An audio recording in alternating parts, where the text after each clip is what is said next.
There's a moment, maybe you felt it, where someone asks why you're still renting, and something in your chest tightens, like you failed some invisible test. That feeling? It's not logic. It's your brain being manipulated, and today, we're going to expose exactly how. Welcome to WannabeSavvy, where we use behavioral finance and neuroscience to decode why we make the money decisions we do, not just whether they're right or wrong. I'm your name, and if you're new here, we don't do hustle culture or financial shame. We do science. Today's question: why does buying a home feel like the obvious right move, even when the math says otherwise? And why does renting feel like losing, even when you're winning? Let's start in the brain. There's a well-documented cognitive bias called the endowment effect, first studied by behavioral economist Richard Thaler. It says we place higher value on things we own than on identical things we don't. In studies, people who were given a coffee mug demanded twice as much to sell it as people were willing to pay to buy it. Same mug, different feeling. Now apply that to a house. When we own it, it feels more valuable, more secure, not because it is, but because our brain is wired to protect what's ours.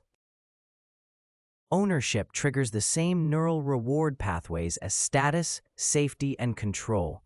Renting, by contrast, activates the brain's loss aversion circuits. You're paying money every month and getting nothing back. At least that's what it feels like. But that feeling is a cognitive distortion, not a financial analysis. You've heard it. Renting is just throwing money away.